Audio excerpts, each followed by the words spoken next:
isu-isu yang selama ini kita dengar, isu tentang meragukan nasab dzurriyyah Nabi SAW yang ada di Indonesia, Anda jangan masuk wilayah itu. Itu akan merusak hubungan hati Anda kepada sesama kaum muslimin. Sudahlah, Anda tidak usah ikut membahas masalah ini, tidak usah ikut-ikutan. Karena apa? Semuanya hasilnya adalah gara-gara ini menjadi renggang hati kaum muslimin. Ustadz dengan ustadz renggang, kiai dengan para habaib renggang. Apakah itu sebuah keindahan? Kalau memang sebuah kebaikan, tidak akan membuat kerenggangan. Jadi cukup Anda tidak usah membahas masalah ini.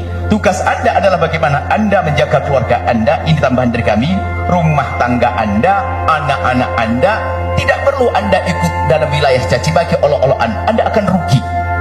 Anda akan rugi dalam yang demikian. Ini adalah termasuk upaya-upaya menjauhkan kita daripada baginda Nabi Muhammad SAW dan termasuk ulama. Karena dari kalangan yang saat ini lagi dimusuhi oleh sebagian orang, mereka bukan saja disebut sebagai dzurriyyah Nabi, juga di antara mereka ulama-ulama Rasulullah. Ulama, kalau sudah kita dijauhkan dari mereka, kita jauh daripada ulama. Artinya yang beliau sampaikan tadi adalah kadang menjauhkan para ulama, menjauhkan dari dzurriyyah Nabi, yang kadang dzurriyyah Nabi adalah juga ulama. Apa yang terjadi pada umat nanti? Lihat permusuhan, hari ini terjadi permusuhan. Kami himbau kepada semuanya, wahai para perindu baginda Nabi, pecinta Nabi, pecinta dzurriyyah Nabi, Anda jangan masuk wilayah itu. Anda jangan ikut membahas masalah ini, mengotori hati kita. Guru-guru Anda sudah mengajari, guru-guru Anda di para kiai, para habaib mengajari kebaikan, itu sudah selesai. Anda jangan ikut-ikut dengan gaya bermacam-macam yang itu merugikan umat Islam itu sendiri, menjauhkan kita dari baginda Nabi Muhammad SAW. Kami lanjutkan apa yang beliau sampaikan. Nah, ini adalah tidak lepas daripada urusan-urusan yang tidak ada hubungan dengan urusan agama. Bisa jadi apakah urusan, mungkin urusan politik apa? Oke, yang jelas kalau urusan agama tidak seperti itu. Tidak menanamkan kebencian. Urusan agama tidak akan menanamkan kebencian. Urusan agama tidak akan menanamkan caci maki. Urusan agama tidak akan menanamkan dendam. Urusan agama tidak akan menanamkan perpecahan. Kalau urusan agama akan menjadikan orang semakin indah, bukan menjadi sebab permusuhan. Sehingga mungkin rambu-rambu, selagi sesuatu yang dihadirkan kepada kita kok menjadikan sebab kita permusuhan, pasti itu bukan bagian daripada agama Nabi Muhammad SAW. Mendustakan dzurriyyah Nabi SAW, mendustakan, bahaya sekali mendustakan. Oke lah, baik, sudah tadi kita akan rambu-rambu, jangan masuk wilayah itu. Ini beliau jelaskan supaya kita sudah mantap manhaj yang kita ikuti. Alhamdulillah kita bisa ngaji, kita bisa belajar, kita bisa memperbaiki rumah tangga. Ini pun kita masih sering berantakan. Bagaimana kalau kita sibukkan dengan sesuatu yang menjadikan rusak umat ini? Kemudian beliau juga sampaikan bahwasanya akhirnya yang rusak adalah akhlak. Bagaimana seorang sudah bisa mencaci maki ulama hanya gara-gara dia adalah diduga keturunan Nabi, apa dia diduga dibatalkan, diduga sekedar dugaan saja. Wah, dugaan bahasanya dia tidak sambung dengan Nabi. Gara-gara dugaan begini, lihat, menjadi menafikan ilmunya. Padahal menduga ini adalah ada babnya sendiri masalah ilmu. Kami mohon maaf tidak masuk ke wilayah itu. Kami ingin kukuhkan apa yang sudah Anda pegang itu sudah benar. Guru-guru Anda, para ulama, para kiai, para habaib itulah yang mengajarkan ilmu kepada Anda, sudah Anda pegangi. Anda tidak usah pikir yang macam-macam. Ini kalau sudah Anda meninggalkan mereka, di antara mereka adalah para ulama juga, bukan sekedar habib atau turun Nabi, tapi ada ulama. Berarti Anda juga meninggalkan keulamaannya, di samping Anda meninggalkan seorang dzurriyyah Nabi SAW. Ini peringatan bagi kita. Sudahlah, kalaupun ada gonjang-ganjing di sana, biarkan mereka yang gonjang-ganjing. Kita ingin tentram damai, kita ingin indah. Itu kiaimu di kampungmu. Maka nanti kami akan ada pesan, ayo kembali pada kiai kampung kita juga, kiai di masyarakat kita, ustadz-ustadz baik di kalangan habaib itu kalangan kiai, mereka mengajarkan kebaikan. Tapi kalau sudah Anda mulai masuk wilayah-wilayah pendustaan atau yang mengarah kepada sesuatu yang sangat berat, menafikan nasab dan sebagainya, Anda akan rugi pada akhirnya. Yang jelas yang kita rasakan hari ini, yang jelas bukan masalahnya, akan tapi yang jelas adalah apa? Akibatnya hari ini. Akibatnya, lihat permusuhan, lihat, tidak mesra lagi, tidak indah lagi. Pernah kami sampaikan bahwasanya alhamdulillah kita punya guru-guru, wahai para perindu ridha Allah, pecinta baginda Nabi. Kami punya guru adalah kiai-kiai banyak. Mulai dari kecil kita dididik. Kiai Imron Mahfud saya serikan dalam sejarah, ada Kiai Robai muridnya Kiai, daripada Kiai Kiai Arwani Kudus, kita belajar dari para kiai-kiai, kita belajar pesantren-pesantren, dan juga setelah itu kita menuntut ilmu yang cukup lama di kalangan para habaib. Guru kami adalah Abu Yal Habib Hasan bin Ahmad Baharun. Kemudian setelah itu kami berhijrah ke Yaman, berguru dengan guru mulia Habib Abdullah bin Muhammad Baharun. Mereka mengajarkan apa? Mengajarkan yaitu yang selama ini kami sampaikan kepada semuanya. Bagaimana kita adalah di samping ilmiah juga ada indah. Maka dari itu kami sampaikan dari mimbar mulia ini, tolong adanya berita gonjang ganjing ini Anda tutup. Jangan Anda membahas masalah itu. Anda urusi keluarga Anda, Anda urusi rumah tangga Anda. Yang mau pesantren, urusan pesantren Anda. Menghabiskan waktu membahas masalah itu sudah jelas. Guru-guru kita itu, guru-guru mulia, sudah Anda tidak usah bahas masalah itu. Ini membahayakan sekali. Akhirnya terjadi perusahaan. Yang kami rasakan adalah permusuhan hari ini. Mungkin ada tiba-tiba gara-gara Anda menyanjung satu ustadz atau satu habib, tiba-tiba Anda dicaci dan dimarah. Kok bisa semudah itu orang caci maki hari ini?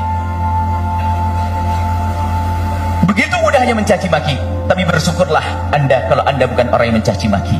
Cukup itu saja. Kalau Anda bukan mencaci maki, Anda beruntung. Kalau Anda hanya dicaci dari Allah, ada keberuntungan di Anda, bukan yang mencaci dan bukan yang mengolok dan bukan yang menfitnah. Ini saja. Kemudian kami lanjutkan, kata beliau bahwasanya belum memberikan kabar gembira. Ketahuilah bahwasanya semua akan berakhir. Fitnah-fitnah itu akan berakhir. Insya Allah nanti akan tentram kembali, indah kembali. Ya, Anda sudah pokoknya pesan. Ini maulid kita adalah sambung hati kepada baginda Nabi, sambung hati kepada ulama Rasulullah, dan sambung hati kepada dzurriyyah Nabi sallallahu alaihi wasallam. Awas Anda jangan ikut-ikutan, Anda akan rugi. Anda akan rugi dan Anda akan menyesal dengan mengikuti tren heboh hari ini yang merusak hati kita semuanya. Kemudian beliau juga menyebut kepada semuanya, mulai dari kami, dimulai kami adalah kami yang sangat perlu kepada bimbingan beliau, kami sangat perlu kepada nasihat beliau. Alhamdulillah kami disebut oleh beliau dan didoakan.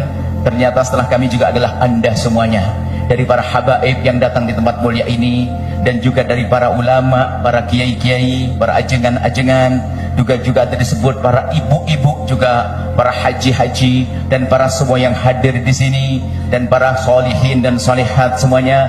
Semoga dengan hadirnya kalian semua ke tempat ini, dari jauh beliau mendoakan semoga Allah memberikan kepada semuanya as-sa'adah, kebahagiaan, dan semoga memberikan kepada semua adalah segala kebaikan, memberikan kepada semuanya adalah mawaddah, dan semoga membuka mata kalian semuanya, membuka mata kalian sehingga bisa melihat mana yang hak dan mana yang batil, hak untuk diikuti dan kebatilan harus dihindari.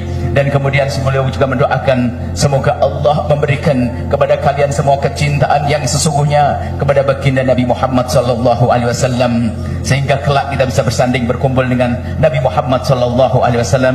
Dan teruslah dalam jalan yang selama ini kalian tempuh, jangan keluar, nanti kita akan sampai dan bergabung dengan Rasulullah sallallahu alaihi wasallam. Ini yang beliau sampaikan, dan semoga Allah mungkin dari dengan tambah panasnya suasana ini, panasnya keadaan udara ini, insya Allah tambah diberi oleh Allah pemahamannya. Sebab kan janji kalau capek nanti diganti oleh Allah yang lainnya. Terlalu enak nanti tidur, karena panas nggak tidur, jadi bisa mendengar insya Allah ya. Baik, ini saja yang bisa kami sampaikan dari penerjemahan. Tentunya sangat banyak kekurangan, karena yang belum sampaikan adalah luar biasa. Yang jelas kurang apa yang kami sampaikan dari terjemahan ini adalah tidak mencapai berapa persen daripada apa yang beliau sampaikan. Belum lagi setiap kalimat dari seorang guru itu adalah penuh hikmah. Mungkin satu kalimat saja kalau kita syarai bisa panjang dan lebar. Bagaimana kita harus menerjemahkan kalimat-kalimat beliau dalam waktu yang singkat ini. Akan tapi biasanya, percaya bahwasanya setiap beliau menyampaikan ceramah satu kali, itu akan, kalau panjenengan Anda perhatikan, itu akan menjadi materi yang akan kami kembangkan sepanjang tahun berikutnya. Semuanya begitu. Isyarat beliau sekali diucap, beliau akan kami terjemahkan dalam terjemah pengajian kami dalam setahun berikutnya, sampai ketemu tahun depan di majelis ini. Tapi jangan begitu kelamaan Insyaallah ini saja. Nuhibbukum fillah. Assalamualaikum warahmatullahi wabarakatuh. Ketika mereka mengatakan Bahar Smith bahwa keturunan Wali Songo telah terputus 500 tahun, setelah kita uji berdasarkan ilmu nasab dan ilmu sejarah, mereka terputus 550 tahun menurut ilmu sejarah dan 651 tahun menurut ilmu nasab. Karena kitab nasab yang pertama menyebut nama Abdurrahman Segaf dan keluarga itu adalah kitab Tuhfatul Talib pada 996 Hijriah. Dihitung dari mulai wafatnya Ahmad bin Isa di 345 Hijriah, itu 651 tahun kekosongan riwayat. Nah, sedangkan di dalam ilmu nasab itu tidak bisa kita mengisbat nasab kecuali dengan kitab-kitab nasab sebelumnya. Istidlal daripada Ali As-Sakran di abad 9, di mana ketersambungan keluarga mereka Ba'alwi Abdurrahman Segaf itu berdasarkan kitab Tabaqat As-Suluk yang ada di 732 Hijriah di abad 8, itu berarti karena bukan kitab nasab, As-Suluk itu tidak memiliki pegangan yang kuat sebagai sumber sejarah atau sebagai sumber nasab mereka kepada Rasulullah SAW.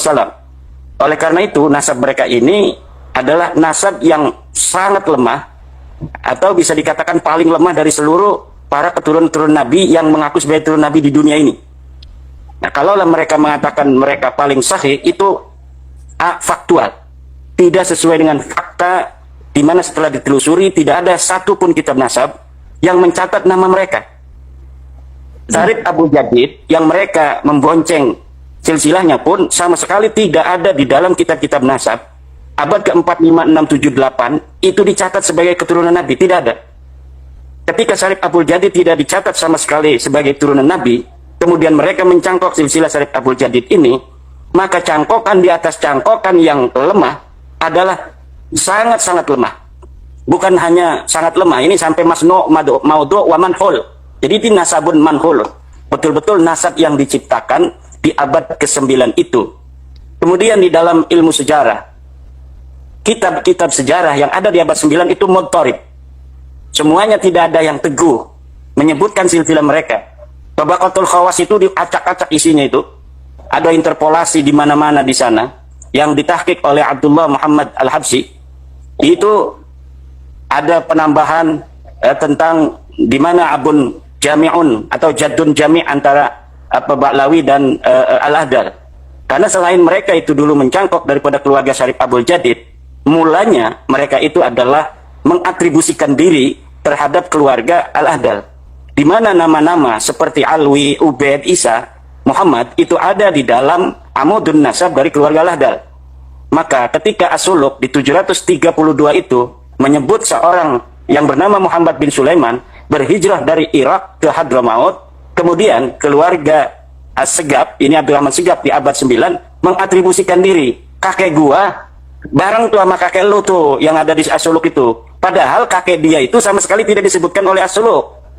Jadi ketika Al-Ahdal ini kakeknya yang bernama Muhammad bin Sulaiman ini disebut dalam kitab sejarah, dia berpindah dari kota yang ada di Irak menuju Hadramaut, lalu Abdurrahman As-Segaf ini keluarganya mengatakan, kakek aneh bersama kakek ente datangnya.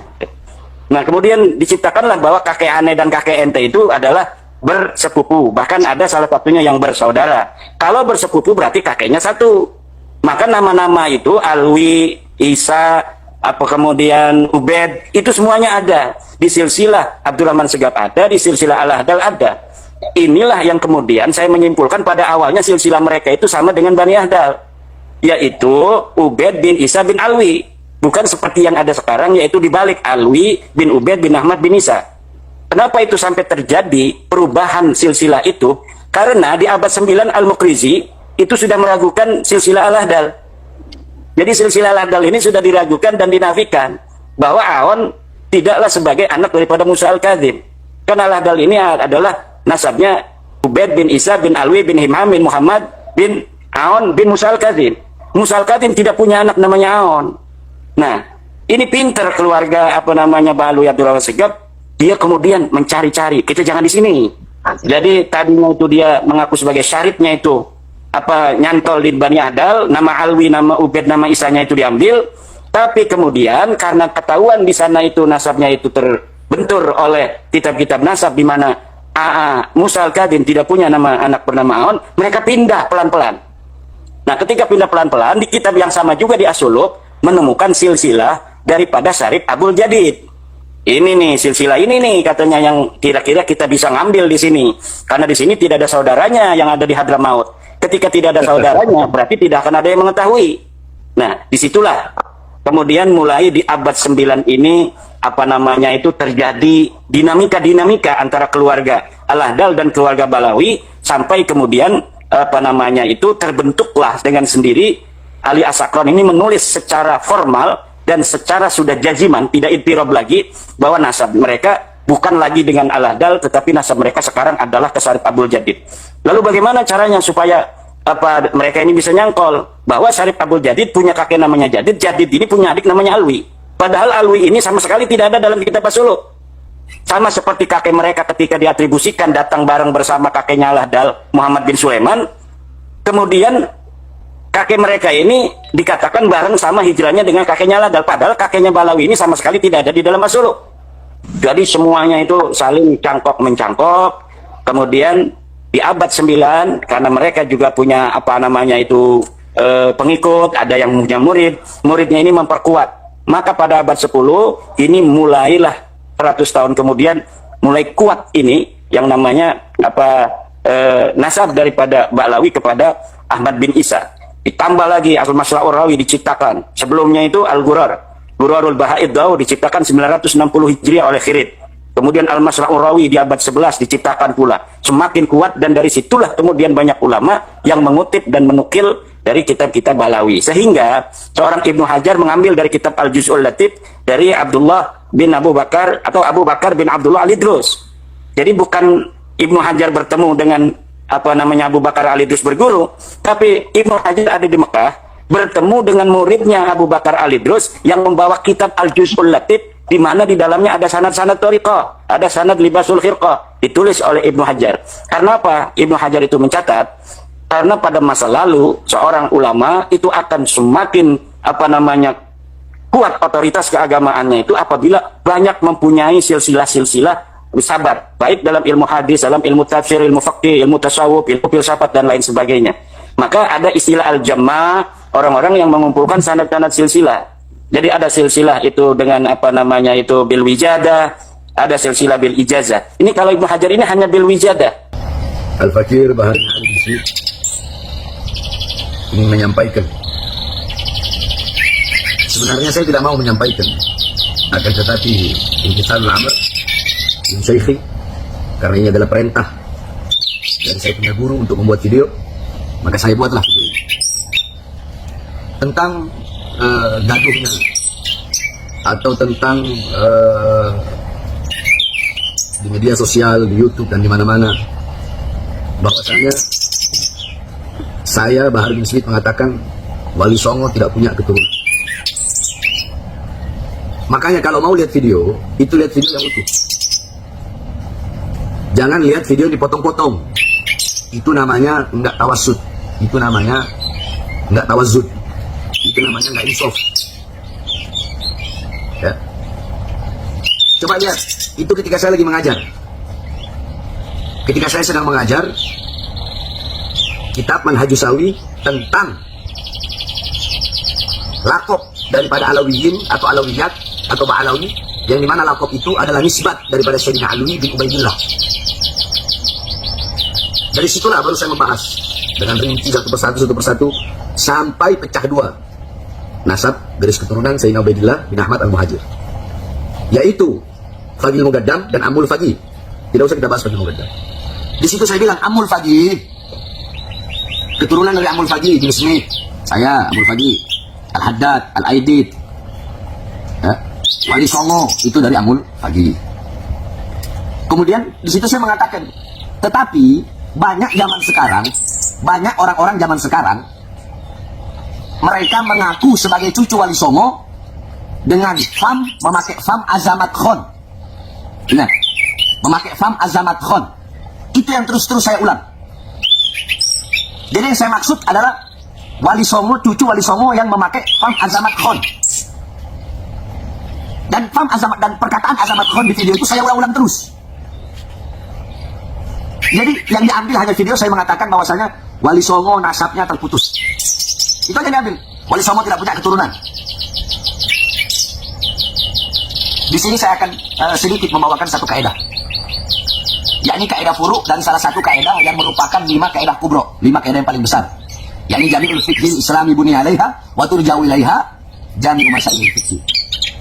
Yakni 5 kaidah ini, fikih Islam dibangun di atas 5 kaidah ini. Dan kembali kepada 5 kaidah ini seluruh hukum-hukum fikih. Nah, dari 5 kaidah ini salah satu kaidah yang berbunyi, yakni al-umur bima qasidiha. Segala perkara-perkara apapun itu tergantung tujuan, maksud, niat. Nah, ini kaidah yang termasuk 5 kaidah besar. Nah, furuk dari kaidah al-umur bima qasidiha adalah an-niyatu tukhsisul am wala tu'amimul khos. Niat itu mengkhususkan lafaz yang umum dan tidak mengumumkan lafaz yang khusus. Contoh, di situ saya bilang Wali Songo tidak punya keturunan. Itu adalah lafaz umum. Tetapi tujuan saya, maksud saya, niat saya adalah keturunan Wali Songo yang bermarga Azamat Khan. Paham?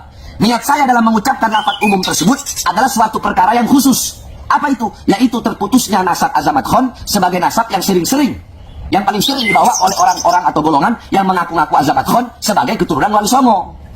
Paham itu? Andaikan lafaz saya bilang cuma begini, Jami'u Azamat Khan munqati atau mardudun nasab.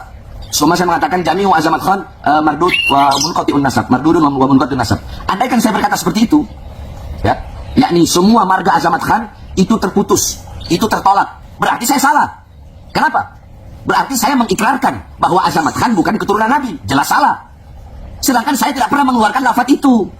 Kalau saya mengeluarkan lafaz Azamat Khan itu terputus, Azamat Khan itu bukan keturunan Nabi, berarti saya menafikan bahwasanya Wali Songo adalah keturunan Nabi. Tetapi kan di situ saya mentakyid, yakni mengikat. Apa yang saya ikat? Yang saya ikat lafaz Azamat Khan dengan lafaz sekarang. Sehingga lafaz saya menjadi suatu lafaz yang khusus bahwa yang dimaksud bahwa nasab Azamat Khan sekarang terputus atau tertolak berdasarkan surat edaran Robito dan Nagoba bahwa Azamat Khan hanya sampai Wali Songo. Jadi ada takyidnya. Apa takyidnya? Yang mengikat lafaz tadi yaitu lafaz sekarang. Saya bilang keturunan Wali Songo sekarang. Begitu. Jadi ini orang-orang yang gagal faham di dalam memaknai pernyataan saya atau ketika saya sedang mengajar. Nah, sekarang Imaduddin, ya, Imaduddin yang memulai itu semua. Imaduddin bahkan mengatakan bahwasanya Sayyidina Ubaidillah itu terputus, bukan terputus, Sayyidina Ubaidillah itu tidak terbukti secara ilmiah. Jadi hanya sampai Ahmad Al-Muhajir. Sedangkan Wali Songo, ya, Wali Songo itu nasabnya bersambung kepada Abdul Malik Azamat Khan bin Alwi Amul Faqih. Yang di mana Alwi Amul Faqih yang punya anak Abdul Malik Azamat Khan yang merupakan kakek Wali Songo, ini adalah keturunan daripada Sayyidina Ubaidillah bin Ahmad Al-Muhajir yang kata ingat tidak terbukti secara ilmiah. Berarti yang mengingkari siapa? Saya Pak Imad. Semua pemicunya Imaduddin, Yusuf. Mereka pemicunya. Terus kenapa kalian tidak protes? Hah? Sedangkan saya mengatakan Wali Songo tidak punya garis keturunan Wali Songo tidak ada. Yang saya maksud tidak ada dengan lafaz yakni sekarang yang mengaku-ngaku sebagai Azamat Khan. Kalau memang ada turunan Wali Songo yang bukan dari Azamat Khan, wallahu a'lam, saya tidak tahu itu. Karena setahu saya Robito dan Nagoba telah mengeluarkan surat Azamat Khan hanya sampai di Wali Songo. Imaduddin ketika berkata seperti itu, dia bukan hanya menafikan habaib, tapi Wali Songo juga dia nafikan. Bahkan seluruh habaib Indonesia, di seluruh dunia dia nafikan. Jawab. Dia menafikan, berarti dia nggak percaya Wali Songo. Berarti menurut dia Wali Songo tidak terbukti secara ilmiah. Nah, yang bikin gaduh ini siapa? Nggak mungkin saya merespon, nggak mungkin saya bereaksi, nggak mungkin ada asap kalau nggak ada api. Masalul mu'min masalul zahab, inna fakhta alaiha ihmarat. Perumpamaan mukmin bagaikan emas. Emas enak dilihat, sejuk, menawan. Tapi kalau kau tiupkan api, itu emas akan memerah. Yang meniupkan api siapa? Imad. Mending kalau fakta-fakta ini hanya benar. Terus pakai ada yang mau mengatakan mencabut pernyataan saya sampai hari kiamat. Saya Bahri bin Smith tidak akan pernah mencabut pernyataan saya bahwasanya Azamat Khan putus sampai di Wali Songo berdasarkan surat edaran Robito dan Nagoba. Sampai saya mati, saya tidak akan saya tidak akan mencabut pernyataan itu. Suruh minta maaf. Lebih baik saya mati daripada saya harus minta maaf. Karena yang saya sampaikan adalah kebenaran. Yang saya ketahui melalui para ulama-ulama yang ahli nasab dalam hal ini. Terus ada yang bilang kalau Bahar bin Smith tidak mencabut pernyataannya, maka akan jalur hukum. Jalur hukum, silahkan. Ayo, jalur hukum. Mau pidana kek, mau mau perdata kek, jalur hukum, silahkan jalur hukum. Jalur hukum. Bukan sejengkal, sekelingking pun saya nggak bakal mundur. Saya akan tegak berdiri, membela nasab dari keturunan Rasulullah SAW. Nah, adapun kalau kalian yang mengatakan Wali Songo bukan dari jalur Sayyidina Hussein, tetapi dari jalur Sayyidina Hasan, itu urusan kalian, bukan urusan saya. Urusan saya adalah Azamat Khan. Wali Songo tidak memiliki keturunan Azamat Khan, titik. Berdasarkan 2 surat edaran yang saya baca dan yang saya ketahui dari guru-guru saya. Kalian mau ancam saya jalur hukum, silahkan jalur hukum. Sejengkal pun saya nggak bakal mundur. Kalian yang mengadu domba, kalian yang bikin kisru, kalian yang bikin rame. Tetap Bahar bin Smith akan tegak berdiri membela Rodito Alawiyah, membela Nagobatul Ashraf dari oknum-oknum golongan-golongan yang ingin menghancurkan Rodito Alawiyah sehingga menfitnah para habaib. Sebenarnya sekali lagi saya tidak ingin membuat video ini, tapi intisalul amr dari guru saya, maka saya buat video ini saja. Sekali lagi, mau jalur hukum, kalian pikir saya takut, silahkan ambil jalur hukum. Sejengkal pun saya nggak bakal mundur. Kebenaran pasti akan menemukan jalan. Bahar bin Ali bin Smith.